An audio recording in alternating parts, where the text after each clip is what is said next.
Hi, I'm Mike Reynolds, a senior reporter covering the media industry with S&P Global Market Intelligence. Welcome to Media Talk, a podcast hosted by S&P Global, wherein the news and research staff explore issues in the evolving media landscape. Today, I'm joined by S&P Global Market Intelligence Kagan Principal Analyst Justin Nielson, who specializes in the broadcast industry. How you doing today, Justin? Doing great. How about you, Mike? Pretty good. Thanks. Justin is going to share his thoughts on where broadcast stands on retransmission consent and the advertising world, including the presidential election cycle and the Paris Summer Olympics. Speaking of sports, Justin will also weigh in on the recently announced sports-oriented JV between Disney, Fox, and Warner Brothers Discovery and its potential impact on the media ecosystem. We'll also discuss how broadcast is embracing artificial intelligence and the prospects for next-gen TV. Let's get to it. Cord cutting continues to reduce the number of multi-channel pay TV subscribers. Broadcast is holding up better with more folks going to over-the-air antennas. Justin? Yeah, no, it's interesting. Based on our media census survey of over 10,000 respondents last year, about 23.5 million homes used over-the-air antennas for TV viewing, a larger group than virtual multi-channel homes combined, although the virtual multi-channel home segment is growing. And looking forward, we expect OTA homes to grow by about 3.5% as younger consumers continue to learn about the benefits of broadcasting and free to air. Also with HD TV programming, and we can talk a little bit about next gen TV, but it makes a compelling value proposition for those consumers that are trying to reduce their pay TV budget. I got you. Makes a lot of sense. Dollars and cents, as it were. Retransmission consent fees remain the leading revenue stream for broadcasters, although broadcast operators have still been able to gain rate increases, subs are declining. So is this rate of growth flattening or declining at this juncture? Yeah, we track it on a quarterly basis for the publicly traded broadcasters, and it has been flattening. So it's twofold. You really look at it from a perspective of the declining traditional video subscriber market for cable, DBS, and telco video. Then the ability for TV stations to ratchet up those retrans per sub fees on each renewal period, which they've been fairly successful at. But it's just a catch 22 in the sense that they're running up a hill in terms of subscriber fee increases and then a declining video subscriber environment. We estimated it was about 15.09 billion in 2023, up about 1% for total gross retransmission and virtual sub fee revenue to the stations. And that was up slightly from 14.9 billion estimated in 22. For this year, we expect a similar trend in rate hikes and slow single digit increases in both, up to about 15.22 billion. And then longer term, we see the kind of this similar trends where it's growing more slowly and about 15.64 billion by 2028. Okay. Yeah. So the trend line is going that way.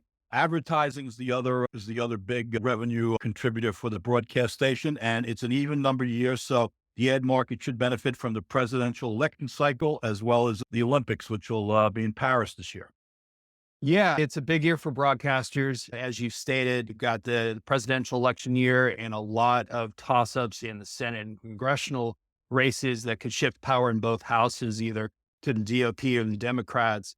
Also, we have a lot of issue-based ads around controversial propositions like sports betting and abortion rights that could even generate more revenue in some states. Political advertising is always spent disproportionately on stations in swing markets and those that have higher expected population growth, such as Arizona, Georgia, Michigan, Nevada, North Carolina, Pennsylvania, Texas, and Wisconsin, which are forecast to rise more than the national average. I think the big question, as you alluded to in the Paris Olympics, is the NBC and Telemundo affiliates and how they'll be able to attract those core advertisers with all of the kind of the political crowd out factor during the election season. Yeah, it'll be interesting to see also what the other NBCU competitors do in terms of what they will offer during the games as an alternative for the folks who won't be watching the Olympic competition. All right. Paramount Global has been the subject of any number of M&A potential stories in recent weeks. How do you think, Justin, this is going to play out?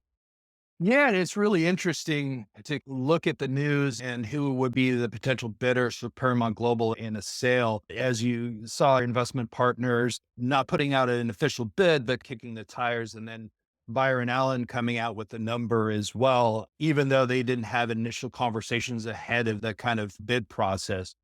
But it's interesting in the fact that with Paramount Global, if you had a strategic M&A deal, you would really have to look at it from the FCC and DOJ's perspective in terms of the top four network stations. So that alleviates some of the concern around the studios, but the stations and the networks may have to be spun off or divested or look for another strategic partner to take those assets. Super Bowl Sunday. Pretty Yeah. good day for the Kansas City Chiefs and Paramount Global, CBS, and Nickelodeon offered a slime-filled alternative telecast for the kids and their parents. Univision, Paramount Plus, and Univision streaming service VIX combined to 123.7 million viewers. That's most in Super Bowl history, and the parties will tell you it's the largest telecast ever in the U.S. Your thoughts?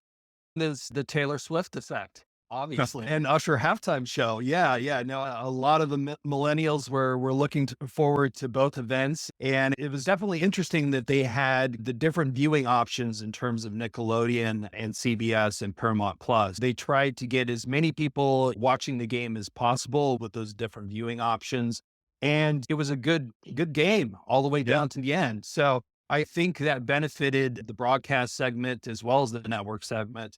And maybe future looking forward, the broadcast component is a very important piece of the Super Bowl viewing audience. So I would still feel like, even though there's been talk about potentially a streamer taking on the Super Bowl primary rights, I think there's still a long-term potential for broadcast.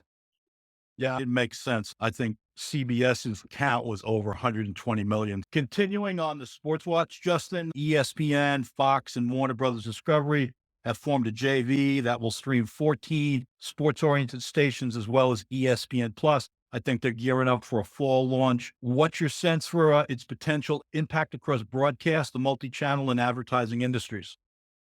It's interesting because Wall Street definitely took that news and started selling the broadcast stocks.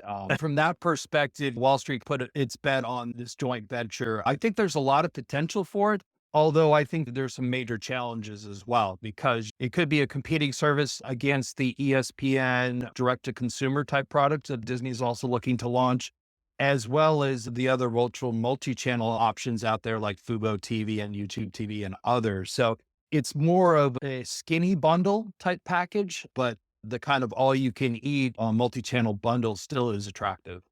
Yeah, if you look at this, it's if you're the total sports nut like some of us are, you still need Paramount Global entries, you need NBCU's entries, and you need Thursday Night Football from Amazon. So anyway, it'll be interesting to see how that plays out. Going to switch gears a little bit on the sports side to the regional aspect. As Diamond Sports has been in Chapter 11 bankruptcy protection now for almost a year, Justin, we see more teams like the NBA's Phoenix Suns, the NHL's Vegas Knights, and Arizona Coyotes exiting the traditional RSN model for hybrid offerings. Yeah, another interesting development in the broadcast segment that they're getting back into the local sports rights games with those packages, as well as even with the Diamond Sports Group extension in some markets, they're offering up to 10 games in the NBA to be offered to local broadcast stations. And you've seen that for the Milwaukee Bucks, the Oklahoma City Thunder, and others. And then also you've got the LA Clippers and KTLA that have extended that partnership for 15 games this season. So I think there's definitely an appetite out there for local broadcast deals to increase that fan base that may not have a pay TV package or a streaming package. But I don't think you're going to see a major shift to broadcast, but it will be a complementary part of some of these rights deals. Mel, technology always ushers in new changes, and artificial intelligence is making its way across many industries. How is it shaping broadcast today, Justin, and what might we see in the years to come? Yeah, AI is the big talk across all the different industries that you look at, and especially in the large language models and Gen AI. I think for the creative industries like television, it may be slower on the creative process and bringing in AI and Gen AI tools, but definitely on the back end in terms of the processing aspect, the targeting for advertising, more of the transactional aspect of the business. I think you could see opportunities in AI and especially around the production. And we've also seen, even in the Super Bowl, some AI components being used around graphics and visuals around the game. Sure, that's for sure. Another big technology push for the broadcast industry is next gen. Been talking about it for a few years. Some things are starting to pop that way. Can you give us, Justin, a little bit of a layman's tutorial on what next gen is and what it may bring to the table for broadcast opportunities in the years to come? Yeah, I think the simplest thing in terms of next gen TV is it's just the next kind of iteration of the broadcast standard that's bringing it up to parity in terms of the ability for it to be interactive, the ability for it to have additional type of audio and visual options, as well as the potential for the station owners to generate revenue around either additional channels, additional VOD options, or actually licensing or leasing the spectrum to IoT type of devices or industries. As the year came to a close, we looked at about 70% of US households that were able to receive next gen TV signals. Chicago went live with a bunch of stations in early February to get up to 75%. And then now San Antonio, San Diego, and Cleveland are all set to go live in 24, which would increase that number up to about 81% of the US by the end of 24. So it's gaining that reach that it needs to be relevant. The next step in this iteration is really getting the consumers to buy in, either upgrade their TVs or get dongles, and putting out the value proposition of why you need next gen TV on your TV. I think we're at the end of our time here. I just want to thank you, Justin, for spending these moments with us and sharing your views across a lot of the things that are impacting the broadcast industry and its changing position overall in the video market. So I appreciate it, Justin. Well, thank you so much, Mike. All right. This is Mike Reynolds. Thanks to all of you for listening. We'll catch up soon on the next edition of Media Talk.